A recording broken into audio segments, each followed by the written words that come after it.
السلام عليكم ورحمة الله وبركاته. الحمد لله نحمده ونستعينه ونستغفره ونعوذ بالله من شرور أنفسنا ومن سيئات أعمالنا. من يهده الله فلا مضل له ومن يضلله فلا هادي له وأشهد أن لا إله إلا الله وأشهد أن محمدا رسول الله. ما بعد. கண்ணியத்திற்குரிய அல்லாஹ்வின் நல்லடியார்களே, இஸ்லாமிய உறவினர்கள், தொழுகையிலே அல்லாஹுடைய தூதர் ஸல்லல்லாஹு அலைஹி வஸல்லம் அவர்கள் பின்பற்றிய சுன்னாக்கள் சம்பந்தமாக, காண்பித்து தந்த சுன்னாக்கள் சம்பந்தமாக தொடர்ச்சியாக நாம் பார்த்துக் கொண்டிருக்கிறோம். அந்த தொழுகையிலே ஒரு முஸ்லிம் பின்பற்ற வேண்டிய சுன்னாக்கள் அது இரண்டாக பிரிக்கப்படுகின்றது. As சுன்னத்துல் கௌலியா, as சுன்னத்துல் ஃபஅலியா. சொல் ரீதியான சுன்னாக்கள், செயல் ரீதியான சுன்னாக்கள். அந்த சொல் ரீதியான சுன்னாக்கள் மொத்தம் 11. அந்த 11இல் முதலாவது சுன்னா என்ன சுன்னா? அத்துஆஉல் இஸ்திஃப்தாஹ். ஒரு முஸ்லிம் தொழுகைக்காக தக்பீர் கட்டியவுடன் ஓதக்கூடிய துஆ, அந்த துஆ முதலாவது சுன்னா. இரண்டாவது சுன்னா என்ன? அஊது பில்லாஹி மினஷ் ஷைத்தானிர் ரஜீம் என்பதை சொல்வது. மூன்றாவது சுன்னா பிஸ்மில்லாஹிர் ரஹ்மானிர் ரஹீம் சொல்வது. நான்காவது சுன்னா சூரத்துல் ஃபாத்திஹா ஓதி முடிந்ததற்கு பின்னால் ஆமீன் என்பதாக சொல்வது. ஐந்தாவது சுன்னா சூரத்துல் ஃபாத்திஹாவிற்கு பின்னால் வம்மு சூரா, துணை சூராவை ஓதுவது. ஆறாவது சுன்னா இமாமாக இருக்கக்கூடியவர் பகிரங்கமாக ஓத வேண்டிய தொழுகைகள், அதாவது ஃபஜ்ருடைய தொழுகை, மக்ரிபினுடைய தொழுகை, இஷாவுடைய தொழுகை, இதை போன்ற 3 தொழுகைகளில் எல்லா சூறாக்களையும் முதல் 2 ரக்காயத்துகளில் சப்தமாக ஓதுவது.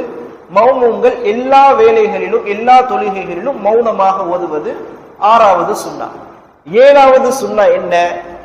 ஒரு முஸ்லிம் ருக்கூவில் சென்றவுடன் ஓத வேண்டிய அந்த திக்ர், சுப்ஹான ரப்பியல் அஸீம் என்ற அந்த திக்ரை ஓதுவது வாஜிப். அந்த திக்ரை ஒன்றிற்கு மேற்பட்ட முறை அதிகப்படியாக ஓதுவது ஏழாவது சுன்னா. ருக்குவிலே ஓத வேண்டிய திக்ர் என்ன திக்ர்? சுப்ஹான ரப்பியல் அஸீம், அஸீம் என்பதாக சொல்ல வேண்டும். அதாவது அதை உச்சரிக்கக்கூடிய முறையிலே பெரும்பான்மையானவர்கள் தவறு இழைப்பதை பார்க்க முடியும். எப்படி? அஸீம் என்பதாக சொல்ல வேண்டியதை அலீம் என்பதாக சொல்லக்கூடியவர்களை பார்க்க முடியும். அலீம் என்றால் என்ன? அலீம் என்றால் என்ன? அஸீம் என்றால் என்ன? அதாவது இது மூன்றும் கிட்டத்தட்ட உச்சரிப்பால் ஒரே வார்த்தைகளை போன்றே இருக்கும். அலிஃபையும் லாமையும் பயன்படுத்தி அலீம் என்பதாக உச்சரித்து விட்டோம் என்று சொன்னால் மிக கடுமையானவன் என்பதாக அர்த்தத்தை கொடுக்கும். ஐனையும் லாமையும் பயன்படுத்தி சொன்னோம் என்று சொன்னால் மிக அறிந்தவன் என்பதாக அது பொருளை கொடுக்கும். ஐனையும் வோ என்று சொல்லப்படக்கூடிய வோ, அதாவது என்பதாக சொல்லுவோம் அல்லவா, அந்த வோ என்ற எழுத்தை பயன்படுத்துவதை கொண்டு மிக சிறந்தவன், மிக மிக சிறந்தவன், மிக மேன்மையானவன் என்ற பொருளை கொடுக்கும். இந்த திக்ரிலே, அதாவது ருக்குவிலே ஓத வேண்டிய திக்ர் சுப்ஹான ரப்பியல் அஸீம், அஸீம் என்பதாக ஓத வேண்டும். அலீம் கிடையாது, அலீம் கிடையாது. எப்படி ஓத வேண்டும்? சுப்ஹான ரப்பியல் அஸீம் என்பதாக ஓத வேண்டும். இதற்கு என்ன பொருள்? சுப்ஹான ரப்பியல், அதாவது என்னுடைய இறைவன் அவன் மிக பரிசுத்தமானவனாக இருக்கின்றான். அந்த இறைவன் எப்படிப்பட்ட இறைவன்? மிக சிறந்தவன், மிக சிறந்த என்னுடைய இறைவன் மிகவும் பரிசுத்தமானவனாக இருக்கின்றான் என்பதுதான் ருக்குவிலே ஒரு முஸ்லிம் தினசரியாக ஓதிக்கொண்டிருக்கக்கூடிய அந்த தஸ்பீஹினுடைய பொருள்.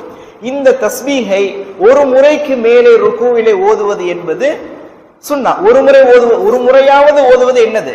வாஜிப். அந்த திக்ரை ஒரு முறைக்கு மேல் அதிகமாக 2 முறையோ 3 முறையோ அல்லது அதற்கு மேல் அதிகமாக ஓதுவது என்பது சுன்னா. அது எத்தனாவது சுன்னா? 7வது சுன்னா. 8வது சுன்னா என்ன? சஜிதாவிலே ஓத வேண்டிய அந்த திக்ர். சஜிதாவிலே என்ன திக்ர் ஓத வேண்டும்? சுப்ஹான ரப்பியல் ஆலா. இதற்கு என்ன அர்த்தம்? என்னுடைய இறைவன் மிக பரிசுத்தமானவனாக இருக்கின்றான். அந்த இறைவன் எப்படிப்பட்ட இறைவன்? ஆலா, மிக உயர்ந்த என்னுடைய இறைவன் எப்படிப்பட்டவனாக இருக்கின்றான்? பரிசுத்தமானவனாக இருக்கின்றான் என்பதுதான் சஜிதாவிலே நாம் ஓதக்கூடிய அந்த திக்ரினுடைய அர்த்தம். இந்த ருக்குவிலும் சஜிதாவிலும் இந்த திக்ர்களை ஒரு முறை ஓதுவது வாஜிப். அந்த ஒரு முறைக்கு மேல் அதிகப்படியாக ஓதுவது என்பது என்னது? சுன்னாவாக இருக்கின்றது. 7வது சுன்னா ருக்குவிலே ஓதப்பட வேண்டிய ஜிக்ர்களை ஒரு முறைக்கு மேல் அதிகப்படுத்துவது. 8வது சுன்னா சஜிதாவிலே ஓத வேண்டிய ஜிக்ரை ஒரு முறைக்கு மேல் அதிகப்படுத்துவது 7வது 8வது சுன்னாவாக இருக்கின்றது. இந்த ருக்குவிலும் இந்த சஜிதாவிலும் அல்லாஹ்வுடைய தூதர் ஸல்லல்லாஹு அலைஹி வஸல்லம் அவர்கள் வேறு ஏதேனும் ஜிக்ர்களை செய்திருக்கின்றார்களா என்று கேட்டால் அல்லாஹ்வுடைய தூதர் ஸல்லல்லாஹு அலைஹி வஸல்லம் அவர்கள் ருக்குவிலும் சஜிதாவிலும் வேறு ஜிக்ரையும் சொல்லியிருக்கின்றார்கள். ஆயிஷா ரலியல்லாஹு அன்ஹா அவர்கள் சொல்லி காட்டுகின்றார்கள், அதாவது சஹீஹு, அதாவது நசாயிலே பதிவு செய்யப்பட்டுள்ளது. நசாயிலே பதிவு செய்யப்பட்டிருக்கக்கூடிய ஹதீஸ் 1047வது செய்தியாக பதிவு செய்யப்பட்டுள்ளது. சஹீஹான ஹதீஸ். ஆயிஷா ரலியல்லாஹு அன்ஹா அவர்கள் அறிவிக்கின்றார்கள், அல்லாஹ்வுடைய தூதர் ஸல்லல்லாஹு அலைஹி வஸல்லம் அவர்கள் தொழுகும் பொழுது ஒவ்வொரு ருகூவிலும் ஒவ்வொரு சஜிதாவிலும் சுப்பூஹுன் குத்தூசுன் ரப்புல் மலாயிகத்தி வர்ரூஹ் என்ற zikரை அல்லாஹ்வுடைய தூதர் ஸல்லல்லாஹு அலைஹி வஸல்லம் அவர்கள் என்ன செய்திருக்கின்றார்கள், ஒவ்வொரு முறையும் ருக்குவிலும் சஜிதாவிலும் ஓதக்கூடியவர்களாக இருந்திருக்கின்றார்கள் என்பதாக ஆயிஷா ரலியல்லாஹு அன்ஹா அவர்கள் அறிவிக்கக்கூடிய சஹீஹான செய்தி இருக்கின்றது. இந்த அடிப்படையில் அல்லாஹ்வுடைய தூதர் ஸல்லல்லாஹு அலைஹி வஸல்லம் அவர்கள் ருக்குவிலும் சஜிதாவிலும் என்ன ஓதிருக்கின்றார்கள், ருக்குவிலே சுப்ஹான ரப்பியல் அஸீம் என்பதையும் சுப்பூஹுன் குத்தூசுன் ரப்புல் மலாயிகத்தி வர்ரூஹ் என்பதையும் ஓதிருக்கின்றார்கள். சுப்பூஹுன் குத்தூசுன் ரப்புல் மலாயிகத்தி வர்ரூஹ் என்ற துஆவை, அந்த திக்ரை ஒரு முஸ்லிம் செய்யலாம், செய்யாமல் இருப்பதை கொண்டு எந்த விதமான பிரச்சனையும் கிடையாது. ஏனென்று சொன்னால் உலமாக்கள் சொல்லி காட்டும் பொழுது இந்த திக்ரை ஓதுவது முஸ்தஹப், அதாவது செய்தால் விரும்பத்தக்க விஷயம், செய்யாமல் விட்டால் என்ன கிடையாது, எந்த விதத்திலும் பிரச்சனை கிடையாது என்பதாக சொல்லி காட்டுகின்றார்கள். இந்த திக்ரை அல்லாஹ்வுடைய தூதர் ஸல்லல்லாஹு அலைஹி வஸல்லம் அவர்கள் ருக்குவிலும் சஜிதாவிலும் ஓதிருக்கின்றார்கள் என்ற விஷயத்தில் எந்த உலமாக்களுக்கு மத்தியிலும் மாற்று கருத்துக்கள் கிடையாது. ருக்குவிலும் சஜிதாவிலும் ஓத வேண்டிய திக்ர்கள் என்ன என்ன? ருக்குவில ஓத வேண்டியது சுப்ஹான ரப்பியல் அஸீம், மேலும் சுப்பூஹுன் குத்தூசுன் ரப்புல் மலாயிகத்தி வர்ரூஹ். இதற்கு என்ன அர்த்தம்?